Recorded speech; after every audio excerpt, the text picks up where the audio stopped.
Amigas y amigos, bienvenidos a esto que se llama 2x2 y hoy tengo el placer de hacer una entrevista muy diferente, una conversación muy diferente, ya que hemos tenido comediantes experimentados de muchos años de México, que son como quien dice parte de la historia de los inicios del humor, pero hoy tengo a un nuevo talento del humor mexicano, muy reciente, con quien tuve el honor de compartir una entrevista que él me hizo y que quizás muchos vieron en este canal. Con ustedes, Tibu Hernández. ¿Cómo estás, Ariel? Qué gusto estar en este programa tan importante de la comedia de República Dominicana y para toda tu gente, donde han estado grandes comediantes que yo admiraba incluso antes de hacer comedia. Entonces, es un gusto para mí estar aquí. No, un gusto para mí saber que tú te has empapado de este programa y que has visto cada uno de los capítulos. Eso para mí, que viniese de una persona de otro país, incluso que me invitaras a tu espacio, de tus redes, para mí fue un gran honor y créeme, eres el segundo que lo hace, te decía, junto con Mónica Escobedo. Y claro, me da satisfacción de saber de que personas de otros países se interesan en el material que estamos haciendo. Mira, cuando la calidad es buena, simplemente llega a todos lados. O sea, cuando haces bien las cosas, pues es fácil de que la gente se encuentre. Entonces, quería conversar contigo porque te comentaba fuera del aire que casi todos los comediantes mexicanos con los que he tenido interacción son personas que están desde los inicios del stand-up. Claro. No son fechas viejas, son fechas no tan, 10 años, 10 años, 10 años, 11 años. Pero tú tienes alrededor de 3 años trabajándolo el stand-up. Primero, ¿qué te motivó o quiénes te motivaron? Mira, es curioso. Yo pensaba que mi primer acercamiento con el stand-up fue ver a Franco cuando todavía no era tan famoso como hoy. Yo pensaba eso. Y después recordando, me acuerdo que veía mucho a Teo González en la televisión o comediantes como Jorge Falcón. Sí, sí. Y siempre se me dio ser el gracioso de los grupos. Pero cuando una ocasión que me aprendí un monólogo de Franco y lo conté con unos amigos en corto, me dijeron, ¿tú serías bueno para ser comediante? Y dije, pues podría intentarlo. Me subí a un open en la Ciudad de México. Dije, bueno, pues vamos a intentarlo. Escribí a como Dios me dio a entender stand-up y lo intenté en Beer Hall. Me fue muy mal ese día, claramente, pero me volví normal. Sí, normal, claro. porque yo creo que lo interesante de esto es hacer algo y que te vaya mal y te siga gustando. Eso es... Que creo que todos pasamos por ese momento donde nos fue muy mal. Digo, no te voy a decir que me va excelente todos los shows, pero se trata de mejorar día con día. Pero creo que ese primer día fue el día que dije, soy un adicto a esto. Me encanta la adrenalina del reto de estar aquí arriba del escenario. Sí, te digo, pero es de las pocas artes que tiene esa particularidad de que tú dices, qué mal me fue, y tú insistes. Y dices, porque entendí, porque viste algo que va más allá del aplauso. Viste algo que va más allá de la risa. Sí, uno siente algo que es como, no, es decir, un no sé qué, que no tiene nada que ver con el éxito. Sí, no, definitivamente no. Definitivamente no tiene nada que ver con el éxito. Es como la satisfacción de estar ahí, que es lo que dice Jerry Seinfeld, que es una de las frases que más me ha gustado, que es que él dice que al fin y al cabo su único deseo era ser un tipo de esos. Sí. Ser uno de esos tipos. Así que Franco Escamilla te diga colega, ya eso. Sí. Ya eso. Sí. ¿Y cuál fue el siguiente paso? ¿Cuál fue el siguiente paso que diste? Sí, porque normalmente los veteranos dicen, bueno, había un grupo de gente haciendo stand-up, algunos comenzaron a tallerearse entre ellos mismos, otros comenzaron a buscar cursos. ¿Qué hiciste tú cuando dijiste, yo quiero hacer esto? Mira, yo estaba muy empapado de comedia, porque siempre la consumí. Y Franco yo lo admiraba como por ahí del 2015, 2014, porque yo tenía una novia por ahí y lo fuimos a ver. Entonces, ya sabía o tenía una idea de cómo hacerlo o cómo pensaba yo hacerlo. O cómo lo hacían. O sea, o cómo lo hacían. O sea, como decía, bueno, pues creo que identifico la fórmula de cómo está escribiendo su chiste y yo trataba de hacerlo. Y escribí un par de cosas que por ahí las tengo guardadas.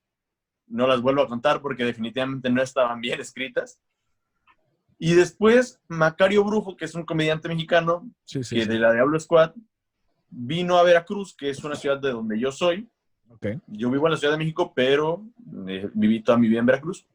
Y ofreció un curso. Y dije, de aquí soy, me voy a meter al curso de 2 días de Macario a ver qué sale. Y ahí aprendí, la verdad es que muchas cosas que me empujaron a seguir adelante en la comedia, la verdad. Pero Macario dio el curso en Veracruz porque había un grupo interesado en eso. Me parece que había un señor que era muy fan de Macario y que el señor escribía como chistes para algún periódico.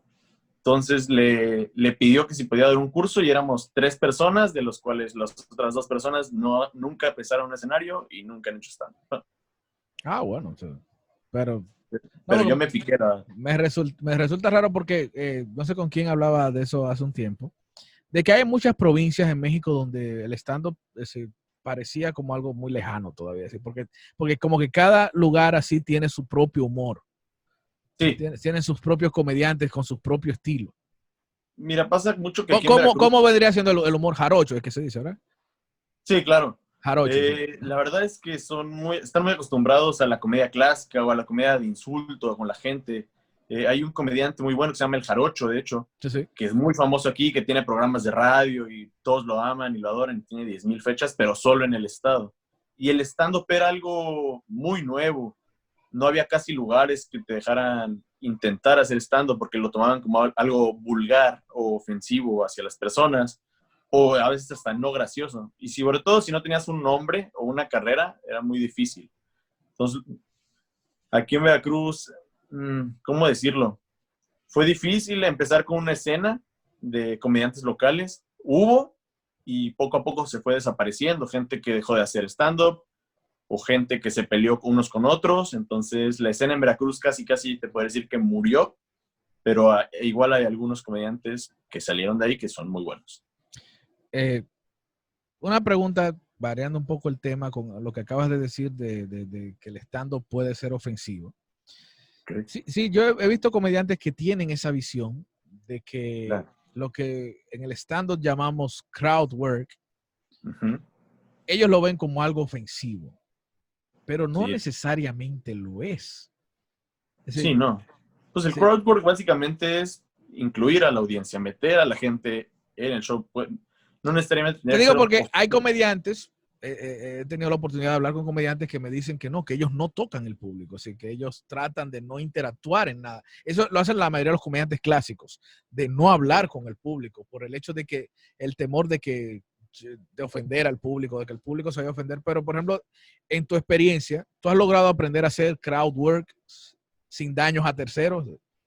Sí, mira, hago una especie de trampa. Tengo chistes ya preparados para las situaciones que se podrían presentar con el crowdwork. O sea, entonces, si yo pregunto qué edad tengo y me contestan, no sé, a veces me dicen que me veo mucho más grande. A veces me dicen 35 años y yo así como, señora, tengo 22. O sea, Sí, entonces le contesto algo que ya tengo escrito. Entonces exacto. trato de no caer en la ofensa, porque hay comediantes que dicen, no, simplemente lo improviso y si ofendí a alguien, pues ni modo.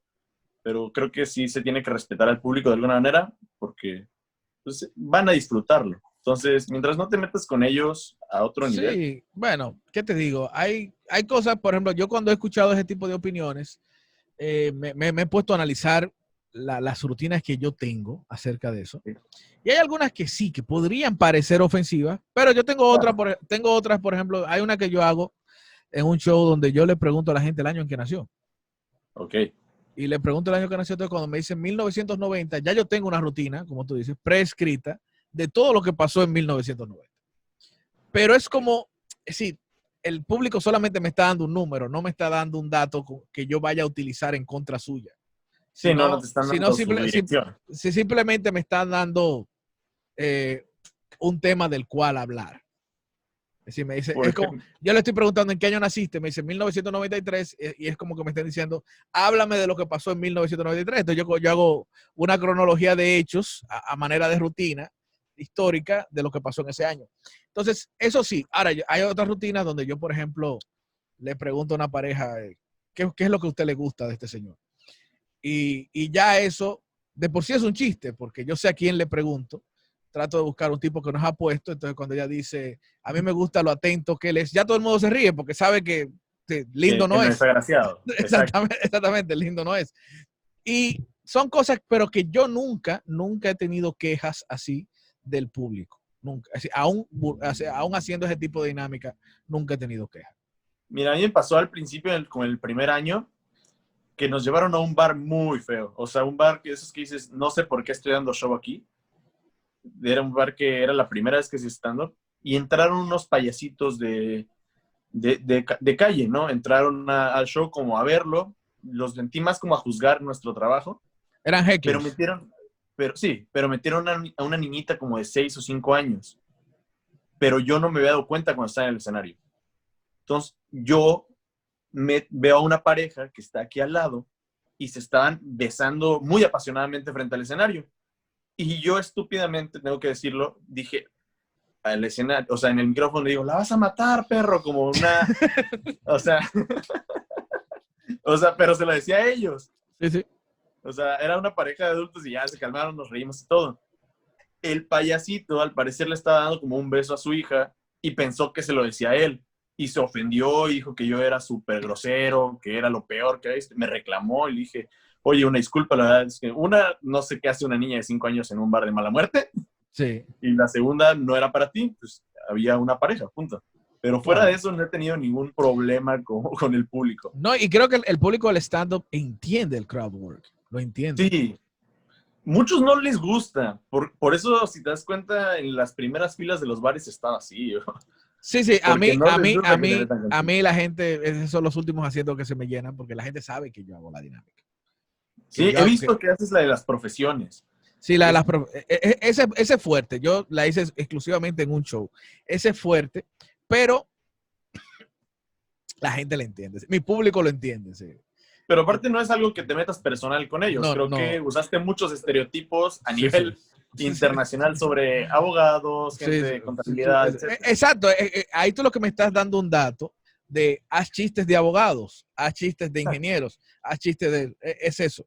En el fondo eso es lo que uno hace, no es algo improvisado realmente, sí. Al Sí, menos no somos muy...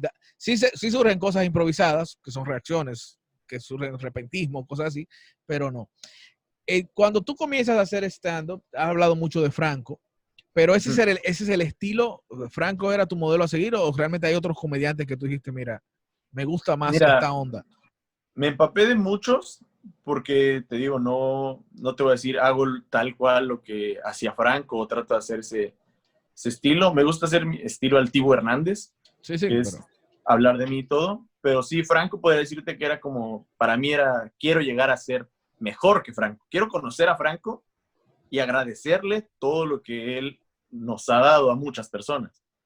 Porque creo que hablo por la voz del pueblo que Franco ha sido una persona que ayuda, con su comedia, obvio, a superar muchas situaciones. Entonces, como que yo dije, si él puede hacer eso y mucha gente se lo agradece, a mí me gustaría poder hacer eso por alguien más. O sea, que alguien me vea como a él. Sí, y mira que te preguntaba del estilo de Franco, por el hecho de que Franco tiene un estilo casi universal, pero muy familiar a la vez. Sí, o sea, yo te puedo decir que familia, o sea, hasta las tías más religiosas de mi familia les gusta el estilo de Franco Escamilla, porque es muy universal y está muy tropicalizado. Donde quiera que lo uses en Latinoamérica, una o dos palabras pueden cambiar de la rutina, pero básicamente es lo mismo y la gente lo entiende y la gente lo quiere. ¿Actualmente vives del humor o te estás encaminando? Me encamino a vivir completamente del humor, pero vivo de humor, o sea, me pagan algo de dar cursos y todo eso, porque ya ahora cualquiera puede dar cursos si está bien informado. Yo trato de estar bien informado para darlo bien. Y aparte, hago periodismo. Ah, ok. No, pero está bien. Está bien. Es decir, tienes constante, estás obligado a tener contacto con mucho material. Sí, definitivamente. Trato de sacar material de todo, pero después descarto temas que no van conmigo, que no me gusten tanto. ¿Y aplicas técnicas humorísticas al periodismo? Sí, de hecho, si te diste cuenta en la entrevista que yo te hice, fue más periodística que de humor. Sí. Todo lo traté de combinar porque mi tesis de la universidad, estoy en el último año también de la universidad, la hice únicamente de la comedia como un género de comunicación, como un género no escrito de la comunicación. Okay. Es decir, que lo que quiere comunicar un comediante, cómo es que las noticias pueden llegar a un público de forma humorística, para que sea más relajado, o cómo es que la gente igual no se comunica, pero sí se relaja, se siente identificada con el comediante, con lo que dice. Te voy a poner un ejemplo. Por ejemplo, yo trabajo como guionista de un programa que tiene un corte similar, pero vamos a poner el caso mexicano de Schumer. Ok, claro. Sí, ¿Tú entiendes que eso aporta al periodismo? No al humor, no, al periodismo como tal. Ese tipo de programas. Yo creo que sí. ¿Por qué? Porque dentro de sus chistes, dentro de la forma en la que escribe el guión de cómico, siguen habiendo datos. Hay gente que no quiere ver un noticiero de 1 hora y pueden ver 15 o 10 minutos del Pulso de la República o escuchar la radio de la República y enterarse de las situaciones actuales del país. Enterarse de que si algún político hizo alguna cosa corrupta o algo muy bueno, todo eso, lo podemos ver a través de lo que hace Chumel. Ok. Entonces, yo creo que sí aporta. Imagino que en México hay personas que su fuente de noticias es, por ejemplo, el Pulso de la República. Sí, definitivamente. Y como ese hay muchos programas similares de radio donde hablan de temas políticos o temas de la agenda, por así decirlo, de forma cómica. Y tú entiendes que el humor, por ejemplo, ayuda no solo a que la gente entienda más por el tema del lenguaje, de que si yo voy a hacer una noticia humorística, tengo que hacerla en un lenguaje llano, Sí, que le entienda el pueblo, sino también de que la gente, no solo por el lenguaje, sino que la forma de explicar del humor haga que la gente entienda mejor la noticia. Sí, definitivamente. O sea, yo lo hablo como que el humor, la comedia, la risa es un lenguaje. Es algo que tienes que entender. O sea, ya sea porque sea la voz del pueblo o la forma en la que lo decimos, que escribimos tal cual hablamos. Sí. Entonces, creo que lo hace más digerible para la gente. Y entonces tú combinando estas dos cosas, ¿no has pensado en tener un proyecto similar? De comedia y... Sí, informativo, sí. Lo he pensado, fíjate que originalmente mi tirada era ser únicamente periodista deportivo. Y cuando me metí al humor, me metí completamente en esto. Entonces, quiero informar del mundo de la comedia y no me gustaría tanto meterme en temas como Chumel por todo. Pero el deporte es una buena opción. Es decir, yo creo que no conozco hasta ahora, así que tenga un impacto, un programa deportivo de corte humorístico. Estuvo Deportología, que Bueno, en México, lo hacían Richie y Alex y creo que Sanasi, me parece. Y sí tuvo mucho impacto, o sea, sí jalaba mucha gente. Digo, se centraban más en comedia que en deportes, obviamente. Pero creo que combinar las dos cosas puede resultar bastante bien. Sí, porque O sea, me gustaría volver a retomar. Yo entiendo que el deporte, por ejemplo, porque la política, nosotros lo que escribimos humor político, casi siempre tiene un toque de ataque. Sí, definitivo. Tiene un siempre toque hay de una ataque. Víctima. Sí, tiene un toque de ataque, pero y hacia una persona, hacia personas en concreto. Sin embargo, en el deporte quizás uno se burla más de las acciones. Sí, definitivo. Sí, el hecho de que, por ejemplo, el Chicharito se tenga un estrellón, se ruede por el suelo, tú te puedes burlar de eso, pero no de él como deportista. Eso tú no vas a decir que es un mal deportista por eso. No, definitivamente no. Creo que te da una ventana más grande a sacar humor. Porque sin ofender, en los temas políticos tienes que igual ser cuidadoso. Sí. Sobre todo, te digo, y retomo el caso de Chumel, que él hace periodismo, pero también él siempre dice que es comediante. Pero ¿cuántas veces no lo hemos visto en el foco o en el ojo del huracán por algo que dijo mal o una cosa que salió de contexto? ¿Por qué? Porque los temas que toca son temas que pueden, pues, llegar a muchas personas o alarmar como a la política, por así decirlo. Sí, esa es la parte que es complicada de ese asunto. Porque, por ejemplo, si un comediante, un estandopero, dice Sí, algo en contra del gobierno en un escenario, sí, tú puedes decir, es un comediante. sí. No tiene mucha validez, no tiene mucho repunte que lo esté diciendo un comediante. Al final le está diciendo algo que no tiene un peso de verdad. Es su opinión, es su Ujú. forma de ver la vida. Ahora, si lo dice alguien que aunque sea un comediante, está con un saco, corbata y en un escritorio como que es un noticiero, sí se presta a que le juzguen lo que está diciendo. Sí, claro. Y ya te da, por así decirlo, un cierto bote de importancia, un cierto toque de, ok, es comediante, pero es importante lo que dice. O sea, o tiene una opinión un poquito más informada. Por así decirlo, aquí lo hacía Broso, que fue de los, pues Víctor Trujillo, pero Broso era el personaje y hablaba mucho de política y se metía con muchos políticos, pero también era comediante, por así decirlo, o hacía comedia. Entonces, se le perdonaba un poco más, aunque también hubo problemazos que tuvo. Entonces, pero te digo, la parte deportiva me La llama parte la... deportiva puede funcionar. Creo que podría ser algo diferente. Sí, sí, sí, sí. Y te digo, cuando te burlas de una acción, de algo que pasó, por ejemplo, está el caso, te pongo un caso, está el caso de Shaquille O'Neal en el baloncesto de la NBA. Ok, sí. Es jugador, pero es un tipo muy cómico. Sí. Incluso creo que en algún momento ha hecho stand-up. Eh, Shaquille tiene un programa que se llama Shaq Team Full, donde él se burla de esos bloopers Uh-huh. que hacen los jugadores, de que se le va la pelota, de que fallan de manera chistosa y eso. Y ahí ningún jugador se molesta por eso. Sí, no, lo toman como humor porque a fin de cuentas ya también aprenden que se van a equivocar 10,000 veces. Si son bloopers en la cancha es normal. Es un deporte, o sea, te puedes equivocar, no puede ser todo perfecto. Pero eso no toca tu vida personal, no toca nada de eso. A eso es a lo que me refiero. Sin embargo, cuando tú hablas Exacto. de la equivocación de un político, ya es una acusación. Sí, definitivo. Definitivo, cuando hablas sobre la acción de alguien, no hay tanta bronca como que si te metías con la persona. Y tú manejas, por ejemplo, ya tú a lo personal, tú manejas esa misma ética, ese mismo cuidado que has aprendido en el periodismo, tú tratas de aplicárselo a lo que tú haces en el escenario. Sí, trato de ser muy riguroso con eso. Si es un tema del cual yo no hablaría o yo no escribiría en una nota, es porque no es algo que yo quiera hablarlo, ¿entiendes? Entonces yo en el escenario trato solo de hablar los temas que yo hablaría. Ok. Por eso Sí. te vas más al tema de tu vida personal, de las cosas que te Voy pasan. sobre mi vida personal, sobre lo que me molesta. Digo, todos vamos sobre eso, pero trato de simplemente meter mi visión a algo. No me metería en un tema que no me incumbe.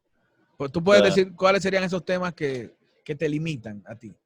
Que tú dices, este tema no que me limitan, no, porque creo que si en algún punto quisiera tocarlos, lo haría y me atrevería a hacerlo. Pero, por ejemplo, hoy día te puedo decir que yo no me atrevería a hablar del movimiento feminista, yo no me atrevería a hablar del movimiento LGBT. ¿Por qué? Porque yo no sé, yo no lo he vivido. Yo lo observo desde fuera, pero yo no sé cómo viven ellos. Yo no sé lo que sucede dentro. Yo no sé todas en qué se basa. O sea, tendría que informarme demasiado y son temas que pueden ser muy controversiales y es algo que yo no quisiera hacer. O sea, exacto, pero mira qué buena respuesta, qué buena visión, en el sentido de que a veces un comediante no puede limitarse a cómo ve las cosas para ciertos claro. temas. Porque muchas veces uno se burla desde el punto de vista de cómo yo veo las cosas. Y encuentro a veces, mira lo que le pasa al comediante, es una cosa complicada. Tú tienes una visión de algo, de cómo tú Sí, ves cierta cosa, y tienes un grupo de gente que te sigue, que quizás tiene la misma visión que tú, y se ríe de lo mismo que te ríes tú. sí, claro. Se ríe de lo mismo que te ríes tú. Por ejemplo, cuando hablamos de profesiones y hablamos de estereotipos, la mayoría de la gente se ríe de los estereotipos porque por lo tanto son estereotipos, porque un Sí, grupo de gente... por algo existe. No, no, que por eso un grupo de gente tiene esa visión errada. Como mucha gente Sí, tiene una visión errada de algo, por eso son estereotipos. Entonces la gente se ríe. Entonces, pero aparece alguien que sí vive eso, que sí conoce de eso y te dice, tú eres un irresponsable, tú deberías educarte más antes de hablar del tema. claro, definitivo. Y eso es lo que trato de hacer. Digo, si no conozco el tema, Una, no escribiría una nota si solo me dedicara al periodismo. No escribiría una nota sobre eso si no me informé. Y dos, en el escenario, pues es algo vivo. Hay otras 20, 30, 100 personas en el mismo bar que tú. A alguien le va a quedar el saco o a alguien puedes llegar a ofender si no estás bien informado. ¿Tú crees que existe la generación de cristal? No sé si llamar la generación de cristal, pero sí creo que últimamente la gente está más sensible de lo normal. Ya es un buscar de qué me ofende. O sea, ya la gente externa más, estoy muy ofendido por esto. Quizá antes se sentían ofendidos y no lo externaban. Puede ser. Quizá no tenían un medio para externarlo tampoco. Exacto, quizá es eso. Quizá Porque no creo que sea una generación de cristal. De hecho, creo que es una generación que piensa más las cosas. Y piensa más en no solo tanto tú como persona, sino como en el prójimo, por así decirlo. O sea, si a mí no me ofende, pero a ti tal vez te ofende, entonces, ¿para qué toco ese tema? Sí, yo creo que sí, que al menos la generación de los millennials es una generación más empática. Ok. Sí, yo lo veo así, como que somos una generación más empática, que piensa más en los problemas de otros. Sí. Digo que hay obviamente casos de gente que no lo ve así. Que no y lo que ve así. defiende que lo que ellos hacen está bien. Y está bien, digo, yo respeto, de mi parte va a haber respeto hacia otras personas y hacia sus ideologías. Quizás simplemente yo no comparto ese pensamiento. Sí, pero yo entiendo que también hay cierta sensibilidad colectiva, en el sentido de que antes, por ejemplo, alguien se burlaba de alguien con problemas mentales. Hoy en día eso no se hace. Sí, no. Hoy en día Bueno, eso, hay algunos que sí lo hacen, pero que de alguna otra forma lo entiendo y es hacerlos parte de algo. sí, pero no creo que tú entiendes que sea, a mí, por ejemplo, no se me va a ocurrir nunca hacer una rutina sobre personas con problemas mentales. Sí. No, yo tendría que prepararme demasiado y pulirla demasiado para A mí que no se me va a dejara de ocurrir ser ofensiva. porque yo digo que es como que lo que pasa es que ese era un tiempo donde es algo obvio. Es decir, yo prefiero hablar de gente normal que comete estupideces, Claro. de hablar de las cosas que yo le exijo a alguien que no puede hacerlas. Entonces, Exactamente. Sí, definitivo. Prefiero hablar de otras cosas. sí. Como tú lo dices, ¿para qué hablar de eso? Para, Hay gente que le gusta y lo llaman así. Hay un comediante, me voy a reservar el nombre porque pues es innecesario comentarlo, que dice, es que a mí me gusta patear el avispero. A mí me gusta hablar de lo que todos oyen que se hable. Y yo, ok, pero ¿para qué? No, nada más para hablar, para ver cómo se enojan. Es como, es para ver el cielo innecesario, ¿no? arder, sí, para ver el cielo arder. Sí. No creces como comediante y tampoco como persona, ni la gente te sigue por eso. Entonces, no sé, ¿para qué hablar de temas tan controversiales? Solo por gusto, pues no sé, no lo veo algo ético ni lo veo cool, por así decirlo. Te preguntaba, antes de comenzar la entrevista, de si tenías material en redes sociales y material de stand-up. Y me decías que aún no, pero ¿tú crees que, por ejemplo, para un comediante es beneficioso si publicar sus cortes de stand-up en las redes sociales? Sí, la verdad es que sí. Sobre todo para llegar a más personas, porque pues a fin de cuentas estás mostrando lo que haces. Yo, estúpidamente, lo digo, antes me grababa con el teléfono muy mal, le ponía un tripié y se ve bien lejos lo que estoy haciendo, pero lo hacía para mí. Quizá ahorita tendría 200,000, no sé, 100,000 seguidores en redes sociales si hubiera subido videos sobre mis shows. Pero no creo que sea malo. Creo que es algo que se debe hacer naturalmente. Hay gente que está en contra por el hecho de que tú estás de cierta forma regalando tu material. Sabemos que en el stand-up 1 minuto cuesta. Sí, obvio, es muy difícil escribir, pero creo que de alguna otra forma te fuerzas a escribir más. Y eso es bueno, Te porque retas. tienes que estar constantemente escribiendo. Y mucha gente no lo sube porque dice, es que si ya lo subo, ya no voy a tener que contar, la gente ya lo va a saber. No es como un músico, no es como un Exacto. cantante que puede decir 10,000 veces o cantar 10,000 veces lo mismo. Acá, pues sí, como tú dices, 1 minuto cuesta. Pero ese minuto que que invertiste, por así decirlo, en redes sociales, si te pega, te Sí. remunera de una manera impresionante. Eso, Entonces, eso es bueno. Tú has, por ejemplo, esto de que he escuchado comediantes criticarlo, el hecho de que todo el mundo enseña, de que todo el mundo puede dar un taller, pero tú cuando comienzas a hacer el taller, a impartir clases de stand-up, lo haces porque puede haber sido por una necesidad, decir, bueno, es un ingreso más, o tú realmente crees que has descubierto algo que tú puedes aportarle a los demás. mira, creo que mi taller se centra, y los que lo han tomado me han dicho, es que el tuyo es muy teórico, muy de escribir, muy de pulir tu rutina, no tanto en la parte práctica, que quizá debería meterme más a fondo en eso, porque a fin de cuentas es lo que entregas en el escenario. Pero no creo que hayas encontrado el hilo negro de la comedia, ni por mucho. O sea, yo creo que No, incluso... quizás, no digo el hilo negro, digo, por ejemplo, pero tienes quizá una visión diferente, a eso que me refiero. Sí, de alguna otra forma. Es más como tienes que ser un buen comediante o un profesional como comediante, tanto en el escenario como fuera de él. Entonces, tú tienes que vivir tu vida así, chido, pero acostúmbrate que este es un trabajo de tiempo completo.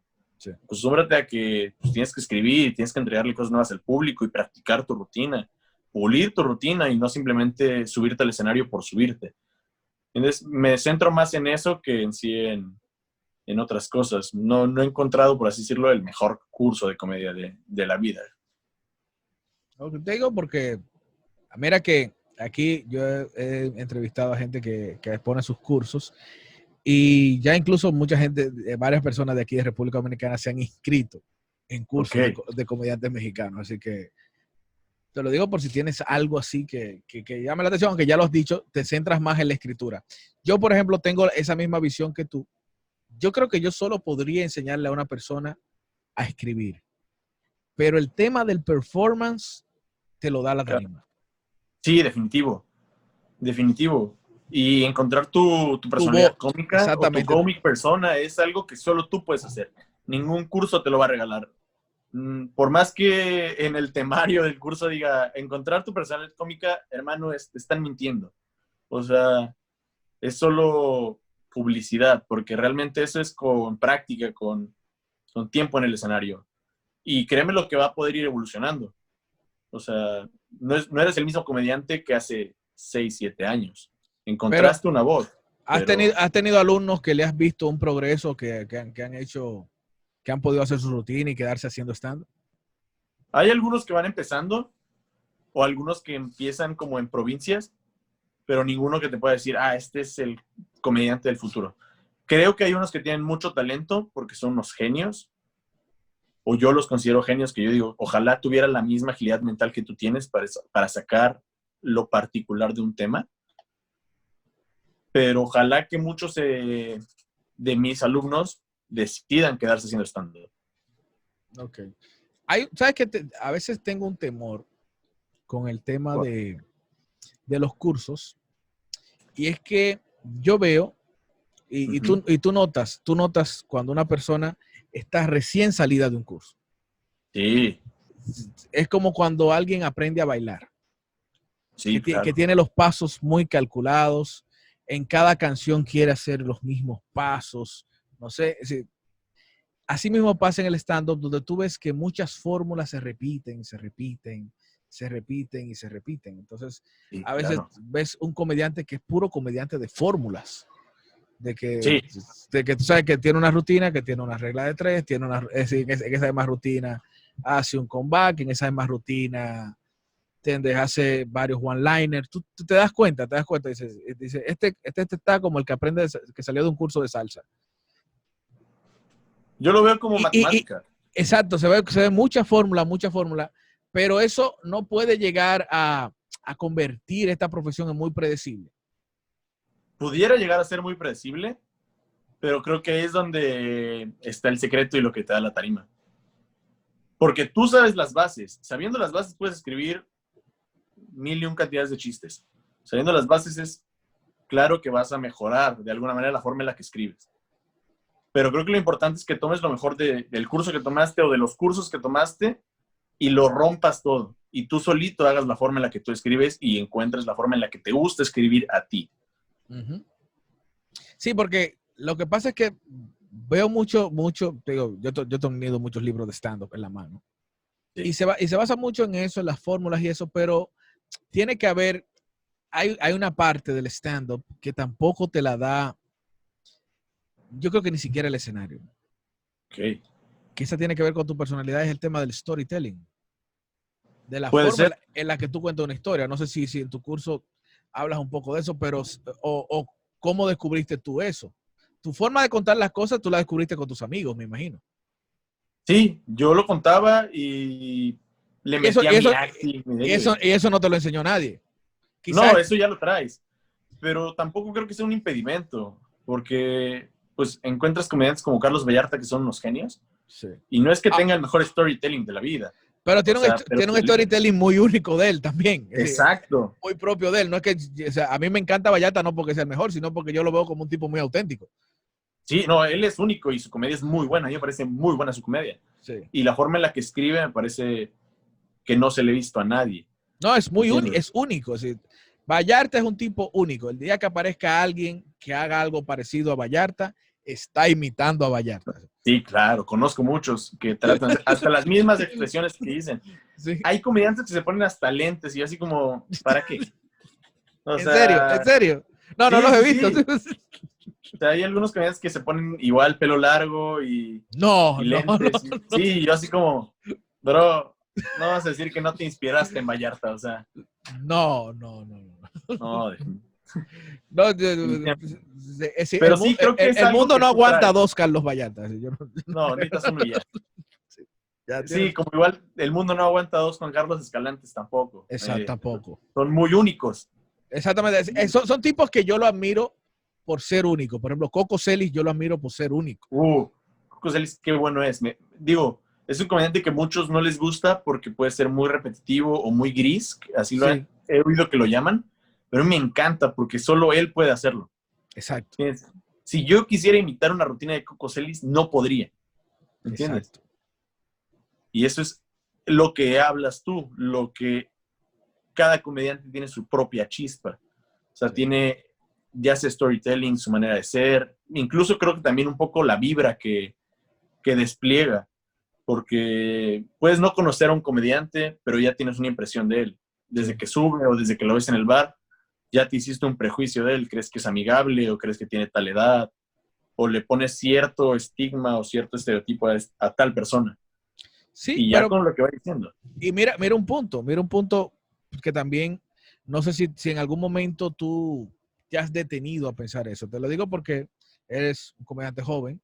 Y cuando uno Ajá. está joven, cuando uno no ha alcanzado la cúspide, uno tiene mucha oportunidad de inventar y Sí. de pensar en hacer cosas. Por ejemplo, mira el caso que dices de Vallarta y el caso de Coco.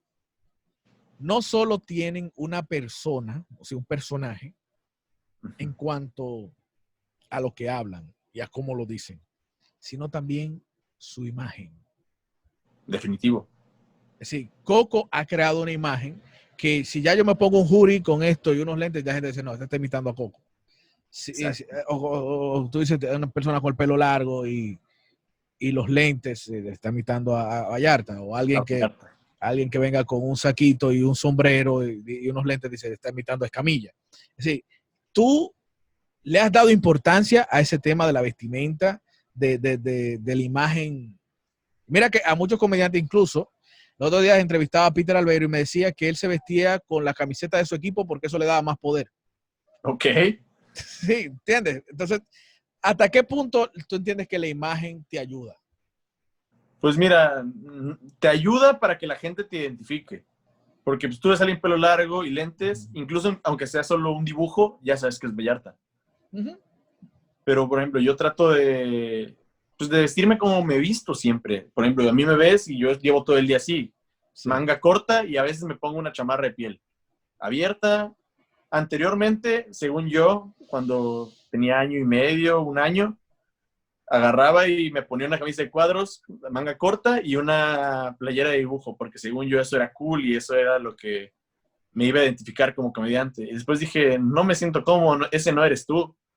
Entonces, trato de ser yo mismo en el escenario, transmitir mi propia personalidad y mi propia esencia ahí. Sí, sí. aunque se repiten otras personas, no te importa si de Sí. repente otra persona lo usa. Sabes que yo aprovecho porque, como estábamos hablando de eso, me recuerdo que yo he cambiado 3 veces. Ok. 3 veces. Al principio, un día por una cuestión táctica, cuando yo comencé a hacer stand-up, yo me colocaba un t-shirt encima de una camisa manga larga. Ok. Y era porque tenía un trabajo en un banco y siempre andaba con una camisa manga larga. Entonces un día me puse el t-shirt encima y salía al show así. Y utilizaba t-shirt y comencé a utilizar t-shirts con caras de comediantes. ¿Sí? Normalmente utilizaba a George Carlin y a Lenny Bruce. Ok. Y la gente decía, pero qué ropa más rara usa este tipo. Y Pero luego, te identificaba. exacto. Pero claro, yo no tenía la fama que tengo hoy, pero estaba comenzando. Luego utilizaba un sobre todo donde quiera que iba. Usaba un sobre todo con una camisa. Y la gente me preguntaba, pero eso está desfasado. Así, porque, claro, a mí me gustaba siempre. Siempre me ha gustado ese estilo. Pero yo decía que era, oye, yo quiero que si algún día un niño quiera disfrazarse de Ariel Santana, sepa qué ropa ponerse. Ah, ok. Luego ya comencé a utilizar ropa ya con la que me siento cómodo, ¿ves?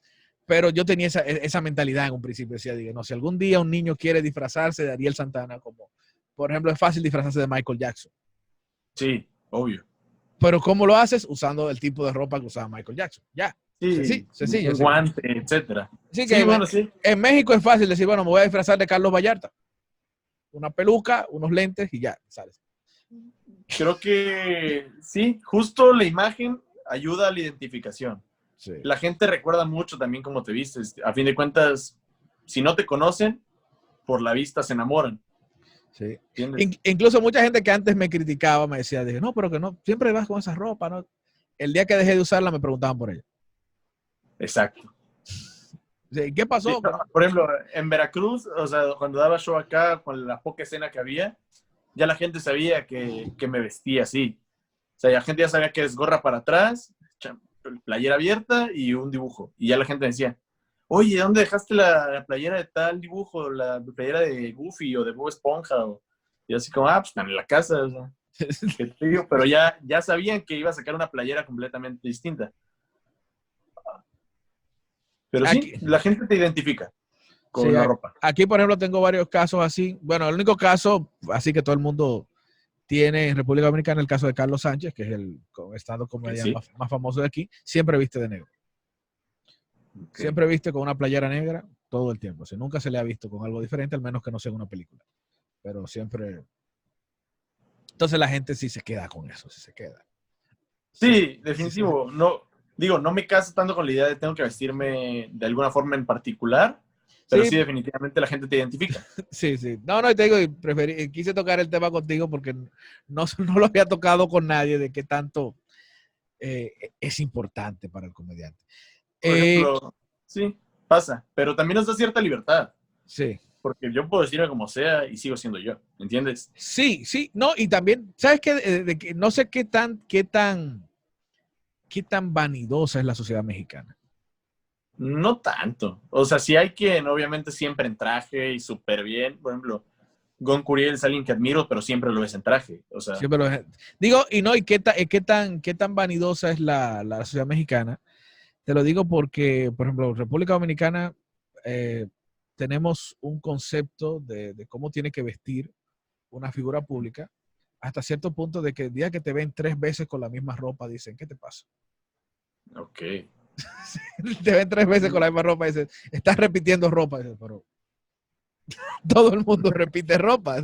Pues sí, no tengo toda la ropa para todos los años. Todo el mundo repite ropa, pero aquí se crea esa, y claro, en los comediantes no es que pasa mucho, pero en las figuras públicas pasa mucho.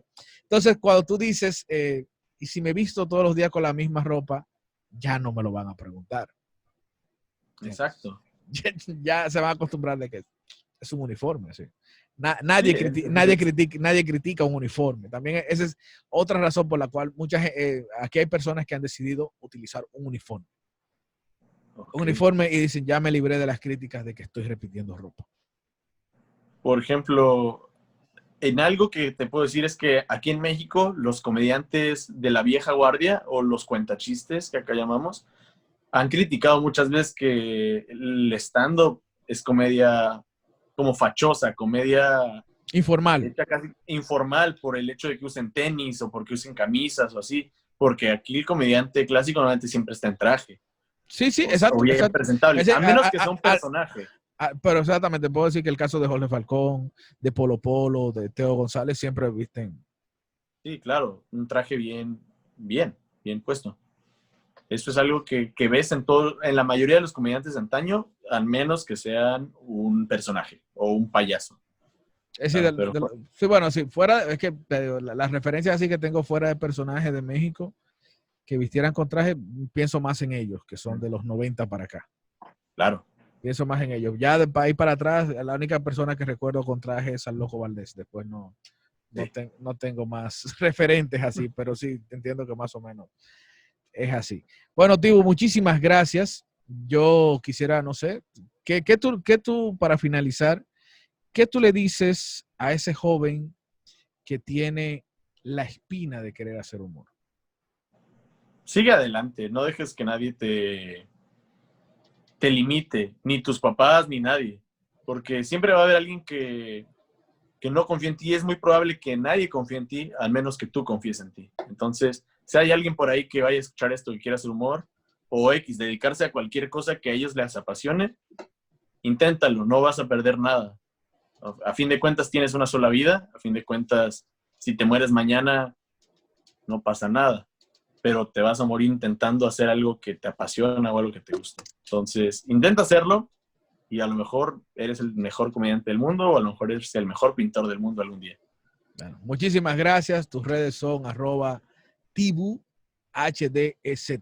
Sí. Afirmativa, afirmativo. Y en otras, por ejemplo, en Facebook, ¿cómo te podemos encontrar? En En YouTube. Facebook me pueden encontrar como Daniel Hernández Sí. Stand Up, o lo voy a cambiar a Tibu Hernández porque ya lo iba a cambiar esta semana, pero casi no estoy tan activo ahí. Y en Spotify pueden encontrar mi podcast, que es La Chuchunga Vespertina, donde Sí. voy a estar subiendo todas las entrevistas, incluyendo la que tuve la oportunidad de hacerte. Sí, muchísimas gracias. Bueno, gracias a todo el público que nos sigue hasta este momento. Recuerden seguir apoyándonos y recuerden seguir a Daniel. Y por supuesto, no dejen de seguir apoyando esta comunidad, ya sea suscribiéndose, dando like, compartiendo. Hasta la próxima.